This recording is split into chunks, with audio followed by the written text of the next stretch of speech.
BJP क्या बगैर alliance के क्या अपने चुनाव लड़ सकती है अकेले? अभी तक तो नहीं। इतनी बड़ी दुनिया की सबसे बड़ी पार्टी है तो अलायंस में ही सरकार बन रही है, मतलब ठीक है, अपने बल पे चुनाव लड़के देखे, सैकड़ा नहीं पार कर पाएगा। कांग्रेस बड़ी पार्टी है, वो अफोर्ड नहीं कर सकती अकेले लड़ने का। और दलित लोग हाँ जी हम अकेले लड़ेंगे चुनाव, तो ये तो मतलब छठी का बच्चा भी बता देगा कि क्या हो रहा है। दलित जितने पॉलिटिशियन अभी हैं, प्रत्यक्ष अप्रत्यक्ष रूप से बीजेपी के साथ हैं, उनसे पूछे कि ये आपके एजेंडे पे है। अंबेडकर का कौन सा ऐसा मिशन स्टेटमेंट है जिस एजेंडा पे आप काम कर रहे हैं? राहुल जी को मैं कहने वाला हूं कि एक कानून संसद में लाया जाए कि जो अधिकारी इसमें शामिल पाया जाएगा कि एक निर्दोष को आपने गिरफ्तार करके आपने जेल में डाल दिया, सत्येंद्र जैन, मनीष सिसोदिया, संजय सिंह, क्या प्रूव करवाया कोर्ट में, तो वैसे अधिकारियों पे एक कानून बने कि वैसे अधिकारियों को रिटायरमेंट के बाद जहां भी उसको पकड़ के जेल में डाला जाए। सरकारें जब बदलती हैं तो सबसे पहले इतिहास ही सिलेबस बदलता है, क्योंकि इतिहास से डर लगता है। तानाशाहों को तो और ज्यादा डर लगता है कि उसमें से कब्र खोद के निकाल देते हैं। क्या मायावती का गढ़ ढह गया है, आपको ऐसा लगता है? कहीं नहीं है वो, ना चुनाव में इसका जवाब तो दे ज्यादा बेहतर है। लेकिन जब आरएसएस बीजेपी से 3 बार मिलकर समझौते किए, तो बाबा साहब ने जब घोषणा पत्र लिखा था शेड्यूल कास्ट मैनिफेस्टो का पहले इलेक्शन में, तो आप जाके पढ़ लीजिए, उसमें क्लियर कट लिखा है कि आरएसएस और हिंदू महासभा जैसे संगठनों से हमारा कोई समझौता नहीं होगा। क्या ये नहीं पढ़े थे? बाबा साहब के नाम ले रहे हैं। तो नेहरू अंबेडकर में मतभेद थे, है ना, लेकिन दोनों तो एक बात पे सहमत थे ना कि हमें एक मॉडर्न सेकुलर रिपब्लिक बनाना है। इसमें तो क्लैरिटी थी। अरे पिछड़ा प्रधान, तो पिछड़ा ले क्या करेंगे? पिछड़े प्रधानमंत्री एक काल में पिछड़ों के हक मारे जा रहे हैं। मोदी जी ने कोई ओबीसी के उत्थान के लिए कोई कमीशन बनाया है? भाई कोई सीधा सीधा भारत को ललकारे, प्राइम मिनिस्टर की आवाज नहीं निकले, तो ये ताकत की निशानी है, कमजोरी की निशानी। इनका तो पूरा इंटरेस्ट अडानी पे है, अडानी पे मुकदमा चल रहा है वहां।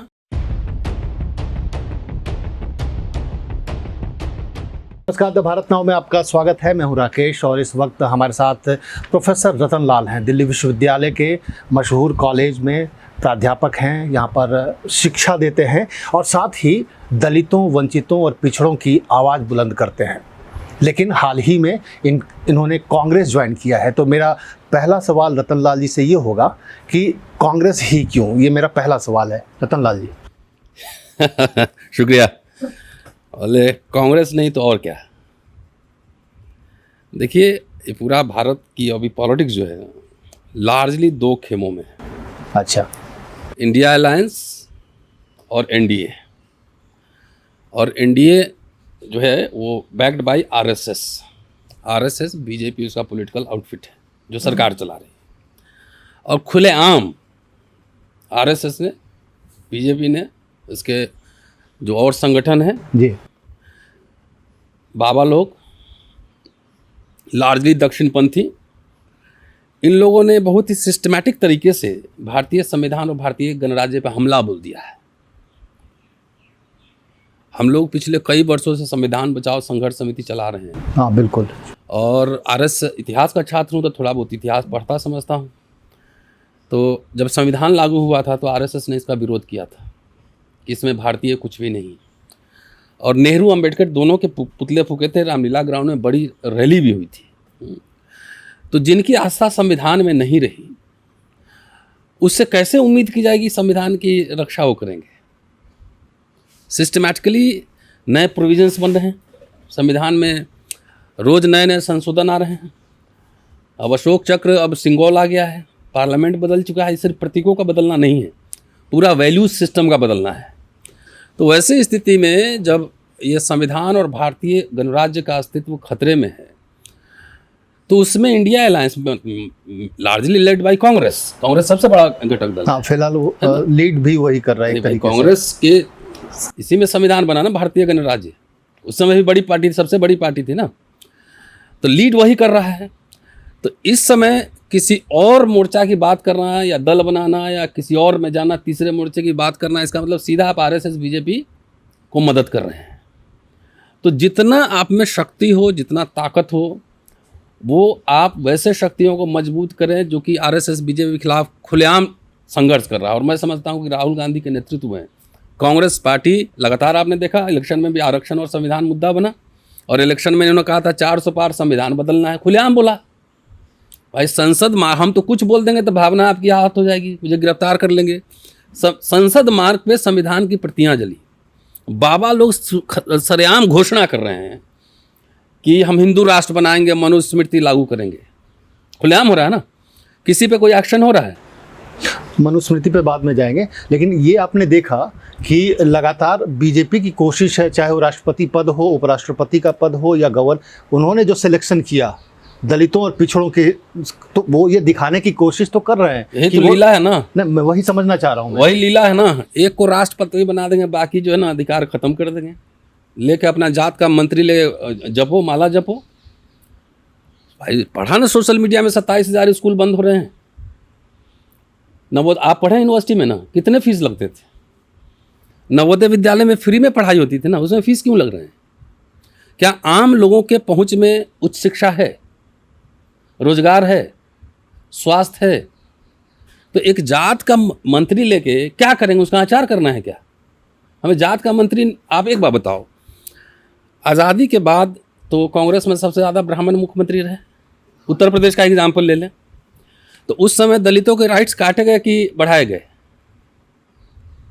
इसी में जवाब है ना। उस समय दलितों के को राइट्स मिले या छीने गए? जो पूरा दलित मिडिल क्लास का फॉर्मेशन है वो तो सरकारी एफर्ट से है ना, नौकरियों से है, शिक्षा और नौकरियों से है।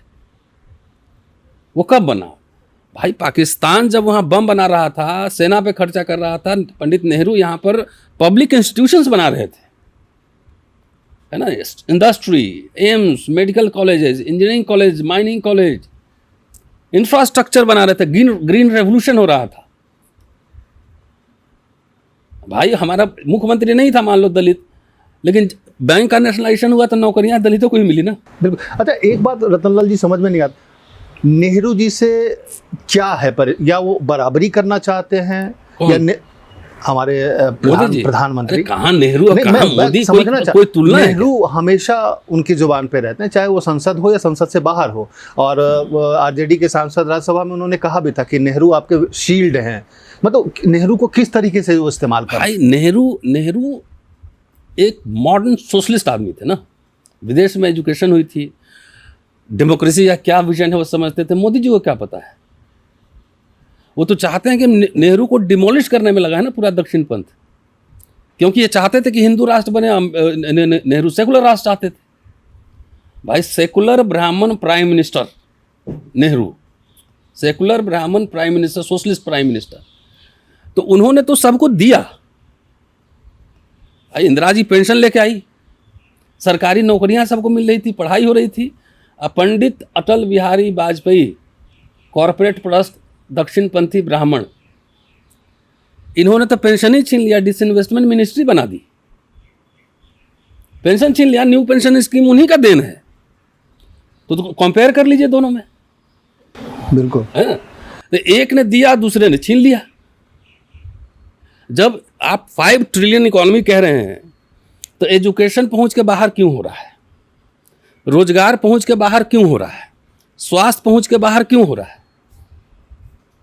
भाई जो 70 साल में कहते हैं कुछ नहीं हुआ, तो बेच क्या रहे हैं? आप बता दीजिए 10 साल 11 साल में मोदी जी ने कितने पब्लिक सेक्टर यूनिट खोले, कितने यूनिवर्सिटीज, कितने कॉलेज खुले हैं, कितने बंद हुए हैं? भाई पिछड़ा प्रधान, तो पिछड़ा ले क्या करेंगे? पिछड़े प्रधानमंत्री एक काल में पिछड़ों के हक मारे जा रहे हैं। मोदी जी ने कोई ओबीसी के उत्थान के लिए कोई कमीशन बनाया है?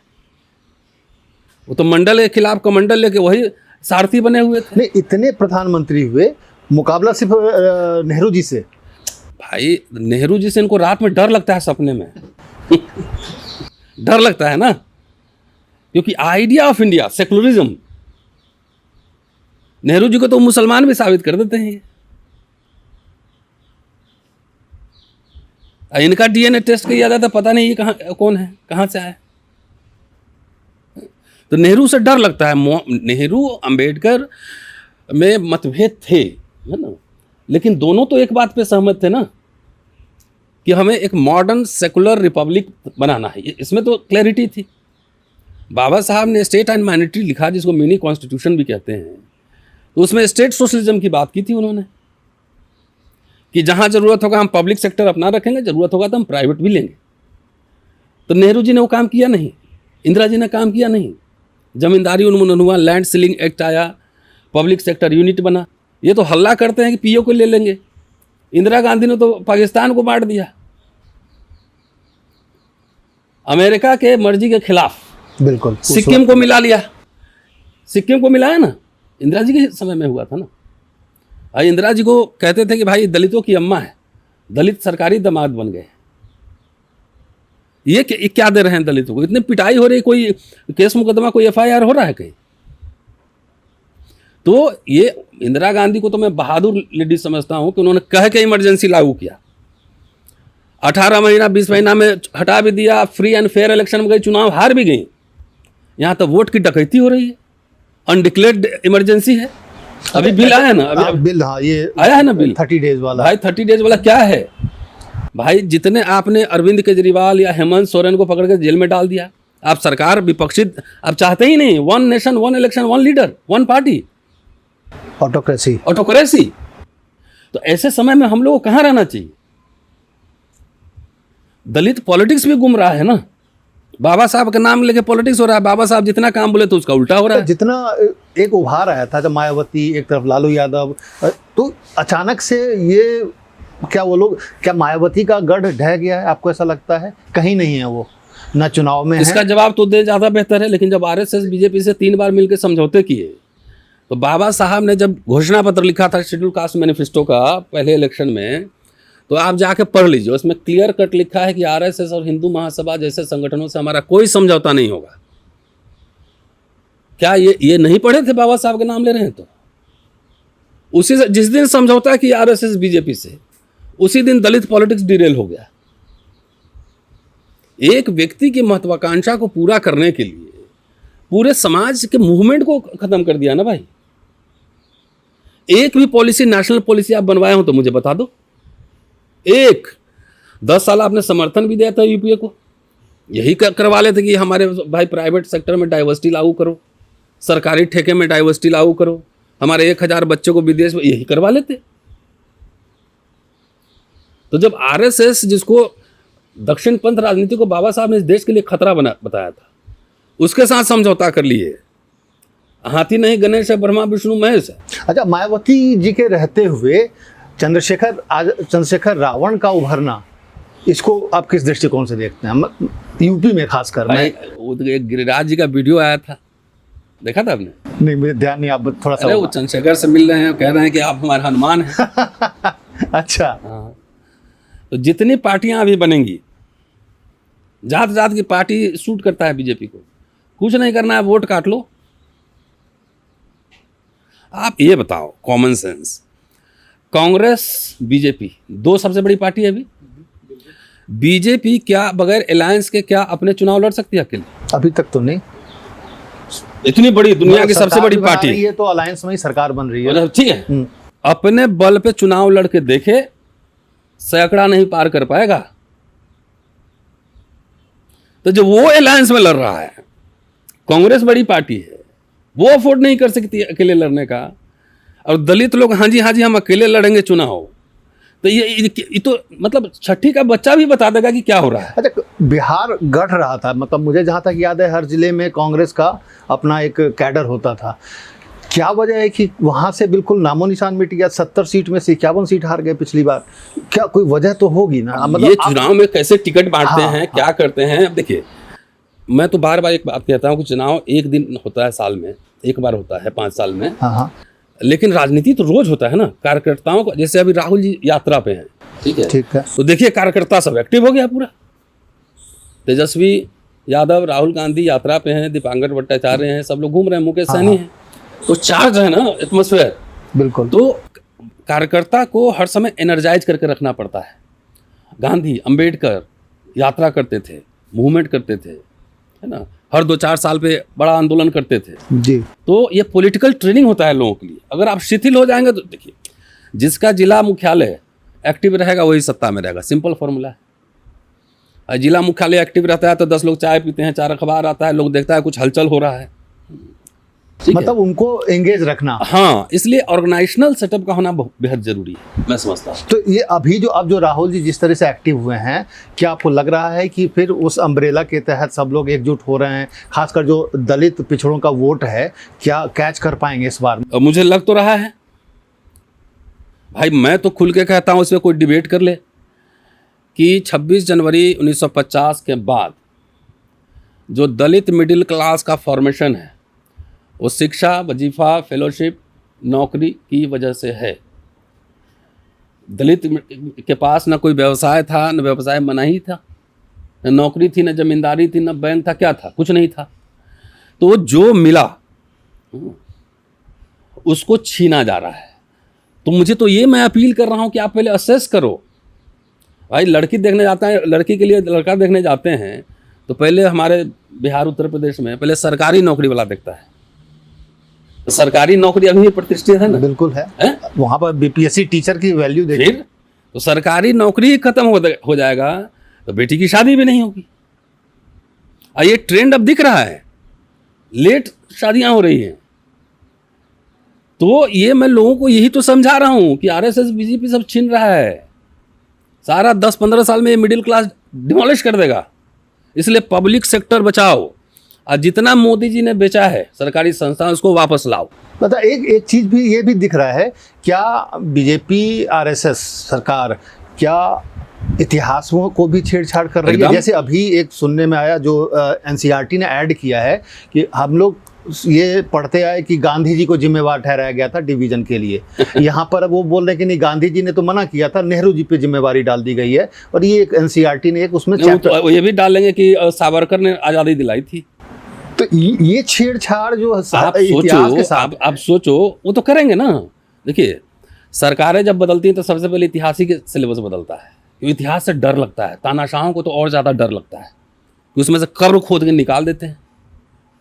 भाई आप एक्स पे जाके रतनलाल और सावरकर टाइप करो, उसमें आ जाएगा कि CIA से पैसा लेते थे, अखबार निकालने के लिए हिंद के वीकली पैसा आता था। उसको भी ये बता देंगे कि देश तो इन्होंने आज़ाद कराई। तो आप क्या कर रहे हो? आप जानबूझकर आने वाली पीढ़ियों को आप एक तरह से अनपढ़ बना रहे हो। भाई आपके बदलने से ऑक्सफोर्ड कैम्ब्रिज का तो सिलेबस नहीं बदल जाएगा। कह रहा हूं, इतिहास यहाँ पर आप बदल देंगे, लेकिन हाँ। इतिहास सिर्फ यही तो नहीं है भाई हमारे यहाँ जब क्लास में आएंगे बच्चों को तो मैं पहले कहता हूँ जितना पढ़े हो पहले डिलीट कर लो, एकदम स्लेट साफ रखो, अब फिर से शुरू करते हैं। तो ये भाई इसी देश के लोग जब गलत सलत इतिहास पढ़ेंगे, आजकल तो करोड़ों रुपया देके इस तरह के सेमिनार्स हो रहे हैं यूनिवर्सिटी में, सिंदूर पे, गाय पे, गोबर पे सेमिनार हो रहे हैं, प्लास्टिक सर्जरी पे सेमिनार हो रहा है कि मतलब एंशिएंट टाइम में यूनिवर्सिटी के डिबेट में अब ये सब आ गया है। तो आप भाई नेहरू जी से डर इसलिए लगता है ना कि नेहरू जी, अंबेडकर, तमाम लोग साइंटिफिक एजुकेशन इंपार्ट करना चाहते थे। साइंटिफिक तो साइंस और इधर क्या है? फेथ, आस्था। ये आस्था से इतिहास लिख रहे हैं ना भाई। History is based on facts. Facts के क्या इंटरप्रिटेशन हो सकता है? आधा गिलास खाली है और आधा भरा हुआ है। लेकिन बगैर फैक्ट के आप कहानी कथा सुनाओगे तो अपने जनरेशन को ना आप बर्बाद कर रहे हो। आस्था में लॉजिक नहीं होता है, नहीं होता है ना। अंधभक्ति श्रद्धा होता है, भक्ति कंप्लीट सरेंडर। वहाँ रीजनिंग, आर्गुमेंट, साइंटिफिक टेम्परामेंट, हम लोग से क्यों इन लोगों को दिक्कत है? तो इनसे, इसीलिए नेहरू जी से डर लगता है ना। अभी तो मैं शुरू करूंगा नेहरू पढ़ना, अभी तो बाबा साहब अम्बेडकर को पढ़ा है, अब नेहरू पढ़ना शुरू करता हूँ, सावरकर, दोनों। अभी हमारे कोर्स में भी आ गया 4th ईयर में। मैंने कहा वेरी गुड, सावरकर पूरा राइटिंग, कलेक्टेड राइटिंग स्पीचेज है, पढ़ूंगा, नेहरू पढ़ूंगा, प्राइमरी सोर्स पढ़वाएंगे स्टूडेंट सबको। तो ये बात है, इसलिए इतिहास से छेड़छाड़ ये आने वाली पीढ़ियों के लिए बहुत खतरनाक है। अच्छा, जो अधिकार यात्रा बिहार में चल रहा है राहुल गांधी के नेतृत्व में और तेजस्वी यादव के नेतृत्व में, CPI भी उसमें शामिल है, क्या लगता है कि SIR के द्वारा, उसके थ्रू दलितों, पिछड़ों के वोट कटे हैं या उन पर अटैक हुआ है? कटे हैं। देखिए, बिहार इनके काबू में नहीं आ रहा है, पहले समझिए। हर समय नीतीश कुमार के कंधे पे ही रख के वहां पे आए हैं, हाँ। ठीक है। और बिहार इनके लिए नाक का प्रश्न है, कभी बिहार में शासन नहीं कर पाए।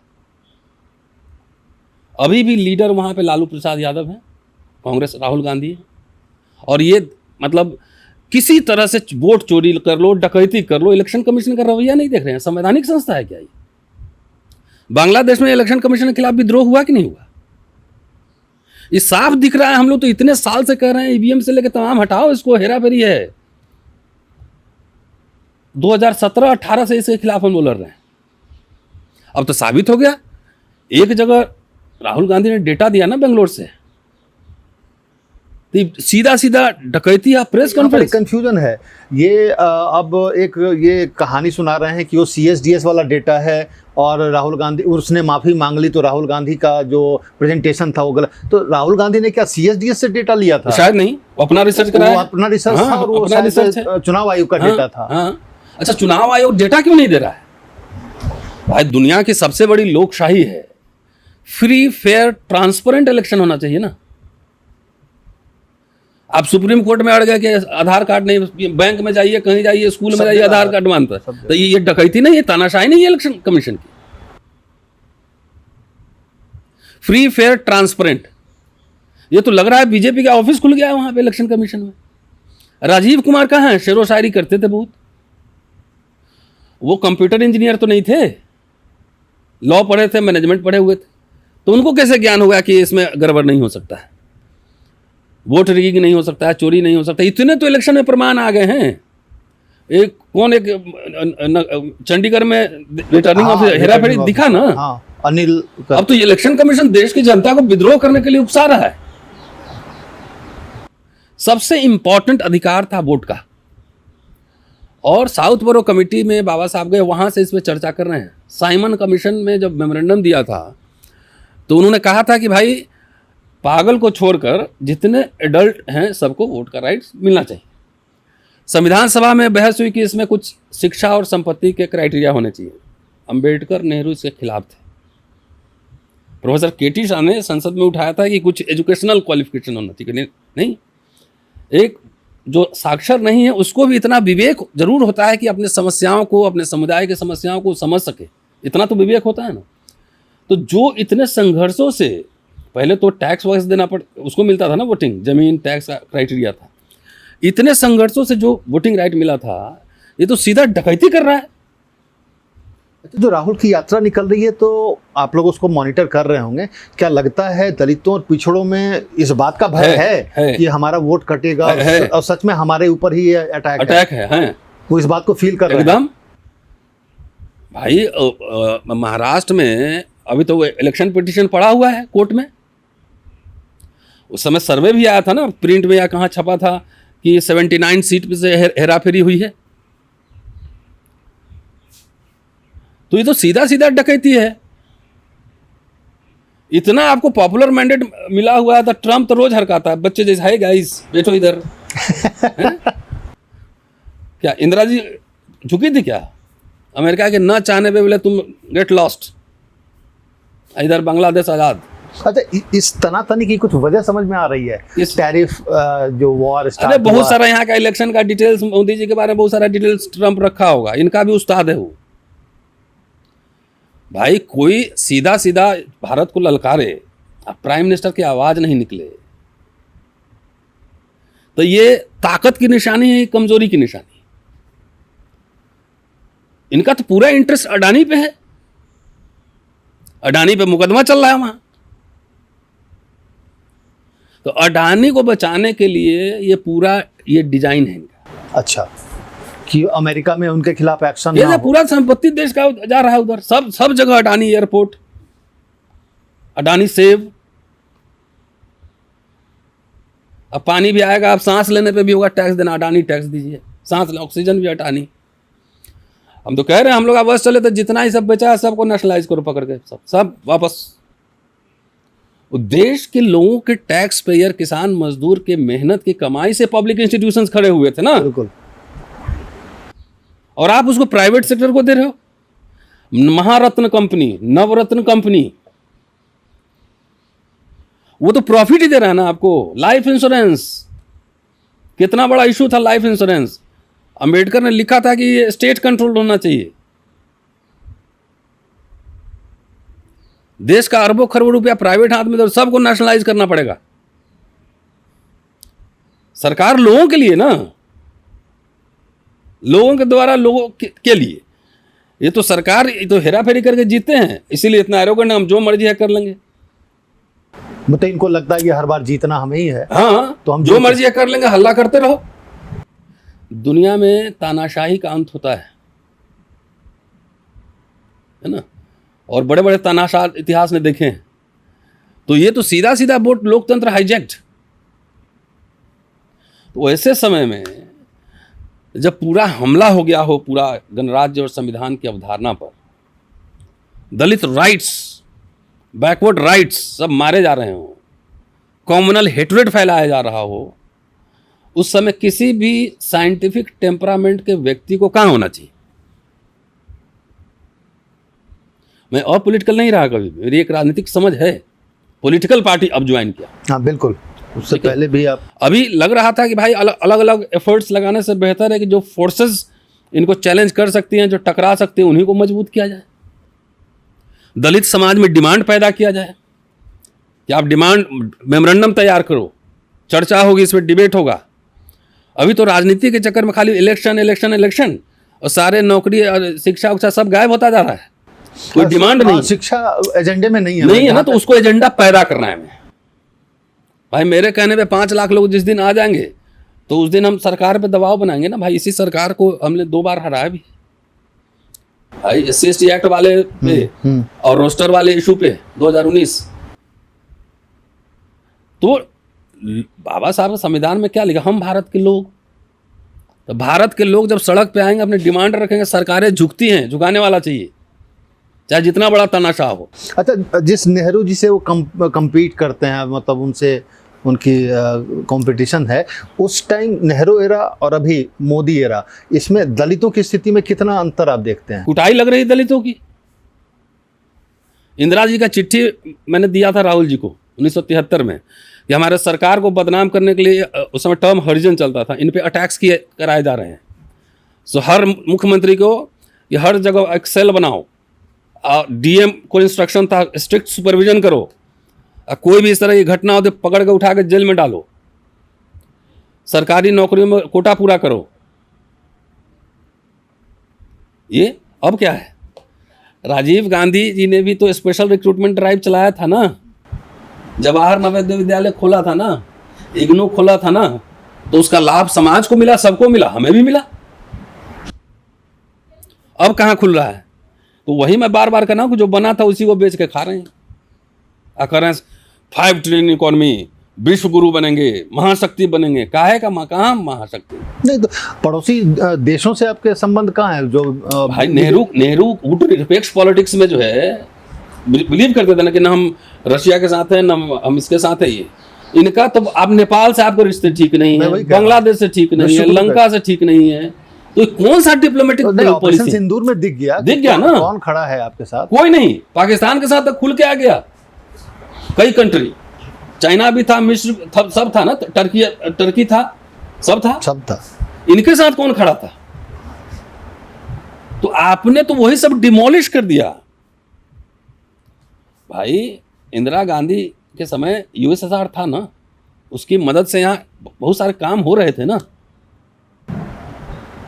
अभी भी USSR ने साफ तौर पे कहा, ट्रंप को बोला इंडिया अलायंस है उनका। हाँ, तब तो ये सब है, क्या कहिएगा राकेश, यही चल रहा है देश में। इसलिए कोई भी चिंतनशील व्यक्ति जिनको भारतीय संविधान, भारतीय गणराज्य, पब्लिक सेक्टर यूनिट में विश्वास है, उसको सीधा बीजेपी के खिलाफ मोर्चा खोलना चाहिए। जो लोग उनके खिलाफ लड़ रहे हैं उसी को ताकत को मजबूत करना चाहिए। मेरी पॉलिटिकल समझ। भारतीय गणराज्य में दलितों को मिला था, हिंदू राष्ट्र की पालकी ढो रहे हैं जब दलित, तो उसमें छीना जा रहा है। यही हमको समझाना। लेकिन ये बात भी तो है रतनलाल जी कि अगर जो धर्म की अफीम जो चटा रहे हैं तो उसमें लोअर मिडिल क्लास और दलितों और पिछड़ों का योगदान बहुत ज्यादा, सबसे ज्यादा वो इन्वॉल्व है। जाहिर है ना। तो जो लोग अंबेडकर की विरासत, राजनीतिक विरासत का दावा करते हैं, तो वो कल्चरल विरासत का दावा क्यों नहीं करते? जब उन्होंने कहा था कि हम बौद्धमय भारत बनाएंगे, तो बौद्धमय भारत बनाने का मतलब नहीं था कि सबको बुद्धिस्ट बना देंगे। बौद्धमय भारत का एक साइंटिफिक भारत बनाएंगे, ज्ञान विज्ञान पे केंद्रित भारत बनाएंगे।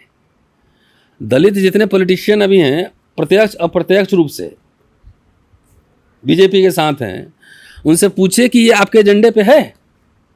अंबेडकर का कौन सा ऐसा मिशन स्टेटमेंट है जिस एजेंडा पे आप काम कर रहे हैं? भाई 1942 में जब schedule caste, grievances of schedule caste लिखा था उन्होंने, वायसराय को दिया था मेमोरेंडम, तो उन्होंने कहा था कि 1056 ICS में सिर्फ एक अनुसूचित जाति का है, और CPWD के ठेकेदार में सिर्फ एक जाति का है। शिक्षा रोजगार हमारे समाज के लिए जीवन मरण का प्रश्न है जी। ठीक है। एक नौकरी मिलती है घर में, तो उसका झोपड़ी से थोड़ा पक्का मकान बनता है। 25-30 साल नौकरी करता है, माँ पिताजी को बढ़िया कपड़े दिलाता है, खाना खाता है, बच्चे पढ़ाता है, इसी से बनता है ना। आखिर पॉलिटिकल पार्टी को चंदा देने वाला क्लास भी यही था। अब ये सब छीन रहा है तो चंदा देने वाला क्लास भी खत्म हो जाएगा। आप ऑफिस, आपके मन में जो भी जातिवाद हो कुछ मान लीजिए, लेकिन कोई दलित DM SP बनता है तो गांव में जाता है तो लोग नमस्ते करते हैं ना। अब वो नमस्ते करने वाला क्लास भी खत्म हो जाएगा। सरकारी नौकरी की वजह से नमस्ते करता है ना। तो ये हाल है, उसको बचाना है, इसलिए बीजेपी हराओ, देश संविधान बचाओ। और अभी हाल में जो मनुस्मृति पर आपने बोला, वो क्या मतलब उसके लिए क्या सोच कर आपने मनुस्मृति पर आपने? मनुस्मृति देखिए, RSS का संविधान मनुस्मृति है। अब बाबा लोग खुल के आजकल बोल रहा है, तो जो मनुष्य हिंदू राष्ट्र मतलब मनुस्मृति वाला राष्ट्र, तो उसमें हमारा पोजीशन क्या होगा हमें जानना है ना। मुझे तो पता है क्या होगा। वर्ण व्यवस्था, वर्णाश्रम धर्म फॉलो होगा। अभी हो रहा है बगैर कहे हुए, बिना कहे हुए संविधान की प्रावधान है उसको आप इररिलेवेंट बना दो, अपने आप मनुस्मृति लागू हो जाएगा। रूल ऑफ लॉ हटा दो, मनुस्मृति लागू हो जाएगा। एक ही अपराध के लिए आपको कम सजा, मुझे ज्यादा सजा, यही तो मनुस्मृति। आपकी सुनी जाएगी, मेरी नहीं सुनी जाएगी। थाने में आप जाएंगे तो भगा देगा आपको, कोई साहब जाएंगे तो उसका सुना जाएगा। यही तो है, यही लागू करना चाहता है ना ये। इसीलिए इसका तो एकदम पुरजोर तरीके से विरोध होना चाहिए। और ये जो बाबाओं का जाल बिछाकर ये जो लोगों को उसमें बरगलाने की कोशिश करते हैं, जैसे एक बाबा है हिंदू राष्ट्र की बात करता है, हिंदू राष्ट्र का और उनके खिलाफ एक्शन नहीं होता है। यही तो मनुस्मृति का राष्ट्र है।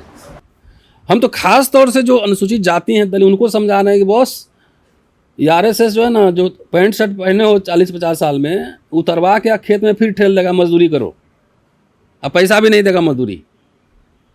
सोचो समझो, इनके मनुस्मृति वाले राष्ट्र में तुम्हारे सब कुछ मतलब मिट्टी में मिला दिए जाएंगे।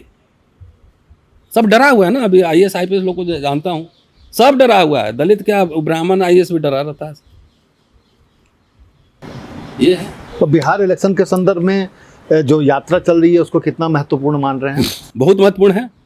आप देखिए स्वतः भीड़ उमड़ती है, कोई ट्रक पे भर के तो लोग लाते नहीं, जहाँ जा रहे। कल भी मैंने देखा शाम में सभा थी राहुल गांधी की, तेजस्वी की, तो स्वतः स्फूर्त भीड़ है। तो ये एकदम नाक की लड़ाई है इस बार बिहार। इस बार ज्यादा महत्वपूर्ण है। हाँ, इसीलिए SIR करके वोट काटापीटी करके सब हेराफेरी कर रहा है चुनाव आयोग। मतलब कोशिश है कि सीट मैंने नहीं तो पूरे देश भर में चुनाव आयोग कार्यालय पर प्रदर्शन किया जाएगा। भाई डेमोक्रेटिकली इलेक्टेड। अभी तक लिस्ट नहीं दी उन्होंने, 65 लाख नहीं दिया ना। वो तो देने के लिए है भाई, ऑटोक्रेटिक आप स्टेट बना रहे हैं ना। 4 रिटायर्ड बाबू आप इलेक्शन कमीशन में डाल दिया, डेमोक्रेटिकली इलेक्टेड लोगों की बात नहीं सुनी जा रही। तो ये लोकशाही है क्या है ये? तो बांग्लादेश में आपने देखा ही, तो वैसे यहाँ पे होगा, नहीं मानेंगे तो। अभी तो 300 MP गया था ना, जिस दिन 50 लाख लोग दिल्ली पहुंच गए, तब क्या होगा? तब क्या होगा? अच्छा, ये जो नया कानून बना, जिस कानून की चर्चा हो रही है, बना नहीं अभी, उस पर डिस्कशन है, तो 30 दिन से ज़्यादा अगर आप हिरासत में रहे या जेल में, तो क्या ये सत्ता पक्ष के लिए मुसीबत नहीं बनेगी? क्या मुसीबत बनेगी? हम करप्ट आदमी हैं, हम बीजेपी में शामिल हो जाएंगे, वॉशिंग मशीन में मोदी जी का धुल जाएंगे।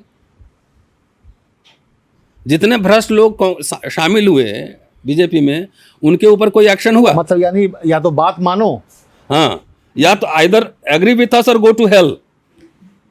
अरे मैं तो कह रहा हूं कि राहुल जी को मैं कहने वाला हूं कि एक कानून संसद में लाया जाए कि जो अधिकारी इसमें शामिल पाया जाएगा कि एक निर्दोष को आपने गिरफ्तार करके आपने जेल में डाल दिया, सत्येंद्र जैन, मनीष सिसोदिया, संजय सिंह, क्या प्रूव करवाया कोर्ट में, तो वैसे अधिकारियों पे एक कानून बने कि वैसे अधिकारियों को रिटायरमेंट के बाद जहां भी उसको पकड़ के जेल में डाला जाए। आप मुझे गिरफ्तार कर रहे हैं तो आपको साबित करना पड़ेगा कि मैं मुजरिम हूं, और नहीं तो मेरा जो टाइम खराब हुआ 5 साल, मेरे सोशल प्रेस्टीज गए, मेरा करियर डिस्टर्ब हुआ, तो इसका भरपाई कौन करेगा? आप अपने पॉलिटिकल बॉसेस के कहने पे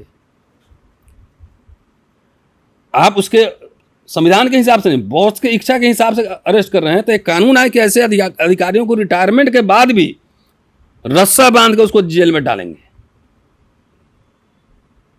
ये तो इर्रिस्पॉन्सिबल। एक अधिकारी आया, गिरफ्तार कर लिया, एक आदमी का करियर चौपट हो गया, सब कुछ हो गया, वो उसको कुछ नहीं हो रहा है, तो बाद में जांच में कुछ भी नहीं कुछ नहीं मिला। तो इनकी एक जिम्मेदारी तो कसनी पड़ेगी ना। आप एक यूपीएससी का एग्जाम देके एक अफसर बन गए तो आप जो मर्जी है करिएगा, आपकी अकाउंटेबिलिटी फिक्स करनी होगी कि गलती से वैसा काम मत करना तो जेल तुम भी जाओगे, तब इनको नकेल कसा जाएगा। कि बाद में आप पे अकाउंटेबिलिटी नहीं है, सबसे बड़ी समस्या ये। अच्छा, एक सवाल बस, ये जो धर्म की अफीम है चटाई जा रही है, जिसके भरोसे ये जीतते आए हैं, इस बार उसका कुछ असर होता दिख रहा है? पिछली बार तो राम मंदिर था, इस बार तो कुछ ऐसा दिख नहीं रहा। क्या जो दलित समाज है, पिछड़ा समाज है, या ऐसा है 5 किलो अनाज, मिडिल क्लास है, कितना इस चीज से निकल पाएगा ये? अब जो है ना, जो सैलरीड क्लास था ना, उसको वेज अर्नर मोदी जी बना दिए। एक एग्जांपल दे देता हूँ, उसके बाद खत्म करेंगे। हाँ, दिल्ली यूनिवर्सिटी में आप पढ़े, बिल्कुल पहले एडहॉक का सिस्टम था ना, कि अगर मैं छुट्टी पे गया तो आप आए तो आपको पूरी सैलरी मिलती थी। अभी के हिसाब से 1.25 लाख होगा मान लीजिए। एडहॉक सिस्टम मोदी जी ने खत्म कर दिया। हाँ बिल्कुल। और अब गेस्ट पढ़ाना है, गेस्ट लेक्चरर, तो दिहाड़ी मजदूर बना दिया ना। एक लेक्चर पढ़ाओ 1500 लो। तो जो उनके समर्थक भी यूनिवर्सिटी में ना, तो मैं कहता हूँ कई बार, आइए पंडित जी, हिंदू राष्ट्र में आपका भी स्वागत है ना। दिहाड़ी मजदूरी बनाया ना। जो नशा चढ़ा हुआ है, सुलभ इंटरनेशनल में वहां जाकर देखिए, ब्राह्मण लोग पर्ची काट रहा है ना। तो ये जो लगा था कि हिंदू हम पंडित जी हम ऊपर बैठेंगे, बाकी लोग नीचे बैठेगा, तो देख लो कहाँ बैठे हुए हो। पहले तो बाबा प्रणाम लोग भी कहते थे, वो भी नहीं कर रहा है। आप टिकटिकिया रिक्शा चल रहा है, उसमें आप सर्वे कर लो, सिक्योरिटी गार्ड्स की सर्वे कर लो, कौन लोग हैं, सर्वे कर लीजिए ना। सबको दिहाड़ी मजदूरी वाला भारत बना रहे हैं। पब्लिक सेक्टर यूनिट रहा तो सबसे ज्यादा फायदा किसको हुआ, आप बताइए मुझे। ब्राह्मण कम्युनिटी को सबसे ज्यादा फायदा हुआ। शिक्षा में ज्यादा मिला, नौकरियां ज्यादा मिली, पेंशन ज्यादा मिला। सेकुलर भारत में ब्राह्मण सबसे ज्यादा बेनिफिशियरीज थे। हिंदू का नशा चढ़ा, तो नशा चढ़ा तो अब क्या हो गया। उसी तरह दलित जब देश हुक्मरान बन जाएंगे, पावर कैप्चर कर लेंगे, देश चलाएंगे, ब्राह्मण को विदेश भेज देंगे, आलतू फालतू के इशू में गया तो नारे लगाते रहो, तब तक नौकरी रोजगार गायब। जाओ, जब तुम प्रधानमंत्री बनना तो करना, न राधा के 9 मन तेल होइए, न राधा नचिए। बाबा साहब ने क्या कहा था, वो बात मैं बार बार दलितों को समझा रहा हूं कि 3 तरह के अधिकार हम मांगते रहे। एक राजनीतिक प्रतिनिधि, पृथक निर्वाचन क्षेत्र, और सरकारी नौकरियों में आरक्षण। इसमें से एक नहीं मिला, वो पृथक निर्वाचन क्षेत्र। पॉलिटिकल रिप्रेजेंटेशन मिल गया, सरकारी नौकरियों में आरक्षण मिल गया। बोले पहनूंगी तो जरी वाली साड़ी, नहीं तो नंगे रहूंगी, ये मानसिकता नहीं रखना चाहिए। बराबर दबाव बनाए रखना चाहिए कि हमारा जो है लागू हो, इंप्लीमेंट हो। दलित राजनेता के एजेंडा में है कुछ ये। कहीं भाषण में सुने हो शिक्षा के सवाल पे, रोजगार के सवाल पे, कहीं ये आएगा कैसे? वो तो हम लोग है ना, हम लोग की बात अगर सुनेगा लोग, हम इसको पैदा रोज ये बात बोल रहे हैं कि राजा बाद में बन लेना, पहले नौकरी तो ले लो भाई। एमएलए एमपी तो लिमिटेड सीट है ना, बिजनेस नौकरी तो लाखों लोग कर सकते हैं ना। मोदी जी के राज में कितनी वैकेंसी आई है, आप ही बता दो मुझे। हम तो जो हिंदू राष्ट्र वाले पंडित जी, उनका भी स्वागत कर रहे हैं, आओ आओ हैं। नहीं। बिल्कुल हिंदू राष्ट्र का मतलब लेकिन सबसे जो आपने कहा कार्रवाई मत नहीं हो रही, जबकि वो संविधान के खिलाफ बोल रहा है, खुलेआम बोल नहीं होगी कार्रवाई। ये विजुलाइज कर लिया था नेहरू जी ने और बाबा साहब ने, कहा था ये अभिशाप होगा इस मुल्क के लिए।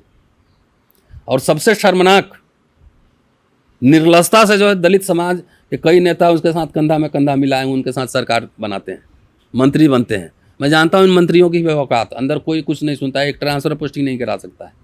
बंगला लो, गाड़ी लो, लाल बत्ती लो, खाली घूमो टहलो इधर उधर। तो समाज ऐसे लोगों का बहिष्कार करे। भाई पासवान जी भी गए ना उधर ही, हाँ बसपा ने सरकार बनाई ना उनके साथ। ये तो पासवान जी का बेटा चिराग तो हनुमानी बन के लंका में घूम रहा है पूरा। मांझी है ना, वो इमरजेंसी का समर्थक है मांझी जी, उनका इंटरव्यू मैंने पढ़ा, अच्छा था इमरजेंसी हम लोग की। इमरजेंसी पे मैंने एक बहस उठा दी थी ना, आपने देखा होगा शायद, देखा तो मैंने। कि मैं इंदिरा गांधी और इमरजेंसी के समर्थन में बोलने आया हूँ। तो राहुल जी भी मंच पे बैठे हुए थे। हाँ वो वाला मैंने सुना था। हैं? तो मांझी जी भी सारा फायदा लिए कांग्रेस में, अभी वहां पे पालकी भी ढो रहे हैं। और अठावले साहब वो तो बुद्धिस्ट रेडिकल दलित पैंथर से निकले हुए, वो भी वहां ढो रहे हैं। इनको शायद इस बात का एहसास नहीं है कि जब नौकरी मिडिल क्लास एजुकेटेड क्लास दलित का खत्म होगा तो एक झटके में पॉलिटिकल रिप्रेजेंटेशन भी खत्म कर देगा, अब कुछ नहीं कर पाएंगे, एक झटके में होगा। अच्छा बिहार कौन बोलेगा जब ये नेता लोग दलित पे एट्रोसिटीज हो रही हैं, शिक्षा रोजगार सब बर्बाद हो रहा है, जब ये नेता लोग नहीं बोल रहा है तो जब इनका रिजर्वेशन खत्म होगा तो जनता कौन बोली? अच्छा बिहार इलेक्शन में चिराग पासवान का नाम लिया आपने, मांझी, वीआईपी, पीके, क्या दलित समुदाय या पिछड़ा समुदाय कंफ्यूज नहीं होगा वोट किसको करना है? नहीं, क्लैरिटी, ये क्लैरिटी हमें पैदा करना पड़ेगा। वही मैं क्लैरिटी कैसे आएगी? तो अभी यात्रा चल रहा है ना, तो इसमें बहुत सारी बातें हो रही हैं। अच्छा आप जो है ना, ये सोशल मीडिया का भी ज़माना है, हम यहाँ बैठे रहते हैं और गांव-गांव में लोग हमें सुन लेते हैं, पहचान लेते हैं, तो अवेयरनेस तो जाहिर है ना। अब तो डकैती वोट का तो सामने आ गया ना, वही तो मैं कह रहा हूँ। लोकसभा चुनाव में हम लोग इतना घूमे, इसके खिलाफ पूरा मैंडेट था, सेटिंग करके जीत लिया ना। ये चुनाव आयोग चुनाव लड़ रहा है, इसलिए लड़ाई तो पहले चुनाव आयोग से है। अब डकैती ही कर लोगे तो कौन क्या करेगा? इसलिए पॉलिटिकल पार्टी को मिलके इसका टूथ एंड नेल, इसका विरोध करना चाहिए। इलेक्शन कमीशन अपने लिमिट में रहे। एक नेहरू, अंबेडकर, तमाम ऐसे लोगों ने सपना देखा था कि विजडम वाले लोग ऐसी संस्थाओं में आएंगे। लग रहा है कि विजडम वाला लोग सब है, गाना सुना रहा है, शेरो शायरी कर रहा है, सीसीटीवी पे गजब तर्क है। सीसीटीवी पे कि महिलाएं, बता मूर्खता की पराकाष्ठा है। तो तुम सीसीटीवी क्यों लगाते क्यों? अच्छा वहां महिलाएं जाती हैं, माँ बहनें जाती हैं, तो कौन से कमरे में जाती है कि वोट डालने जा रही हैं भाई, आप रिकॉर्ड कर रहे हैं उसको, क्यों नहीं दिखा सकते? वो कोई चेंजिंग रूम थोड़ी है, चेंजिंग रूम है। तो आप समझ रहे हैं ना, इसलिए Indian democracy is at stake, in danger. इसलिए हम जैसे लोगों को कांग्रेस के साथ ही रहना चाहिए। मैं लोगों से अपील करता हूं कि भाई भी मेरा खड़ा होगा बीजेपी से तो उसको हराने के लिए मैं अपना पैसा खर्चा करके कैंपेन करने जाऊंगा। ये क्लैरिटी हमारे अंदर है। हमसे कोई पूछ रहे थे कि भाई बीजेपी वाला आपको मंत्री बनाएगा तो आप जाएंगे? हमने प्रधानमंत्री ही बनाएगा तो ना जाएंगे, बोलो। अरे हम जिन लोगों से पढ़े लिखे हैं, जिनके साथ ट्रेनिंग हुई है, आर.एस. शर्मा, सुमित सरकार, डी.एन. झा, शर्मा अली, ऐसे लोग पढ़ाए हैं, उनके साथ रहे हैं, तो क्या आरएसएस बीजेपी क्या पॉलिटिक्स हम समझते नहीं हैं? इतने तो मंत्री होंगे आज़ादी के बाद से, सबका नाम याद है, कितने कैबिनेट मिनिस्टर्स हुए होंगे। उससे बढ़िया सीरियस हम अपना रिसर्च करें, किताब लिखेंगे, आर्टिकल लिखेंगे, बोलेंगे। तो मैंने कह दिया कि अब सवाल ही नहीं उठता है। अब कुछ लोग टिकाऊ होते हैं, बिकाऊ नहीं होते। अब इंडिया में जो कुछ चाहिए सब है ना भाई, पढ़ा रहे हैं, घर मिला हुआ है, तनख्वाह मिल रही है, लोग पहचान रहे हैं, सारे क्लब्स 5 स्टार में खाना खा चुके हैं, अब क्या चाहिए? और इससे ज़्यादा क्या होता है? एक मिडिल क्लास लाइफ स्टाइल में बिल्कुल। उस समय किताबें मेरी 10-11 पब्लिश हो गई हैं, 2-3 प्रेस में हैं, इनसे लड़ भी रहे हैं, लिख भी रहे हैं, बोल भी रहे हैं।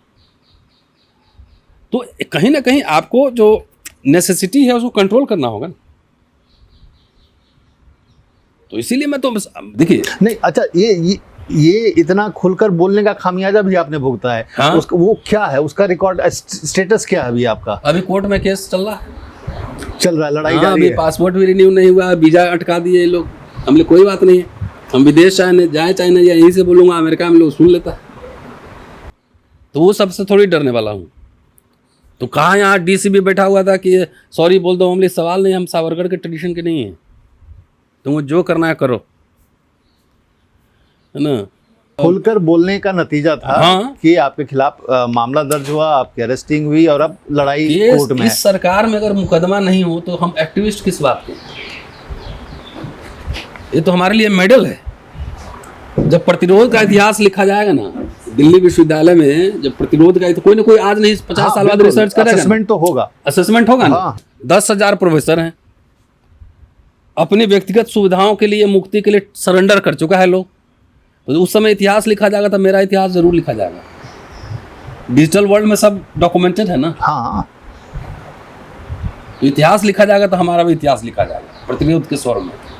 और इंटेलेक्चुअल तो वही है जो अपने समय के जलते हुए सवालों पर, मुद्दों पर अपनी टिप्पणी नहीं करे, सवाल नहीं उठाए, तो वो इंटेलेक्चुअल नहीं है, फिर दरबारी कवि और दरबारी साहित्यकार है। मेरी ये समझ है।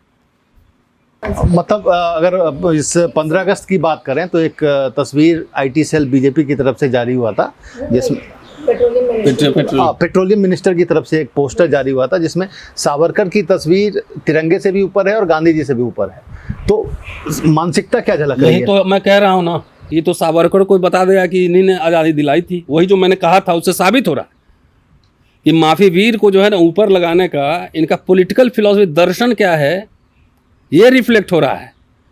वो तो कल होकर इतिहास में कह देंगे कि सावरकर ने पूरा नेशनल मूवमेंट लीड किया था। ये बच्चे हमारे ऑक्सफोर्ड कैम्ब्रिज जाएंगे, ये सब पढ़ के वहां जाएंगे तो सब उसको मजाक उड़ाएगा। कोई भी बीजेपी का सपोर्टर भी तो वही हिस्ट्री पढ़ेगा ना। नहीं, इसके पीछे लॉजिक क्या है? सीधा और सीधा इतिहास तोड़ मरोड़ कर पेश करना है, और इनका माफी का धब्बा इनसे मिट नहीं रहा है। ठीक है, तो सिंबोलिज्म में जो है ना, सिंबोलिज्म में सावरकर को ऊपर रखना है। तो ये इनका जो मेंटालिटी है भाई, पाकिस्तान भारत के विभाजन में सावरकर भी एक कलाकार हैं।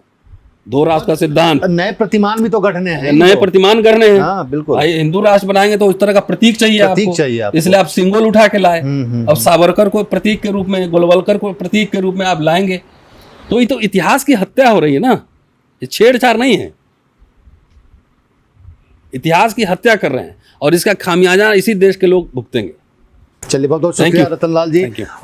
हमारे साथ थे रतनलाल जी, प्रोफेसर रतनलाल दिल्ली विश्वविद्यालय में प्रोफेसर हैं, अध्यापक हैं, शिक्षित करते हैं, लेकिन एक विचारधारा भी है इनके साथ जुड़ी हुई। खासकर दलितों और पिछड़ों की आवाज़ हमेशा बुलंद करते आए हैं। हाल ही में इन्होंने कांग्रेस ज्वाइन किया है, और हमने इनसे जाना कि कांग्रेस ज्वाइन करने के पीछे क्या इनका था, मतलब नज़रिया क्या था। तो उन्होंने साफ तौर पर बताया कि वहाँ पर जुड़ना ज़रूरी है जहाँ पर अभी सब लोग जुड़कर एक साथ काम करेंगे उन ताकतों के खिलाफ जिससे लड़ना अभी ज़रूरी है। तो फिलहाल हमारी बातचीत इतनी ही है। हम फिर बिहार इलेक्शन के बाद एक बार फिर से रतनलाल जी से बात करेंगे, और फिर देखेंगे कि जो दलित चेतना की बात कर रहे थे कि उसको उभारना है, जगाना है, ताकि वो अपने अधिकारों के प्रति जागरूक हो सकें और सही नेतृत्व चुन सकें, उसके बारे में बात करेंगे, लेकिन बिहार इलेक्शन के बाद। फिलहाल इतना ही, नमस्कार, शुक्रिया।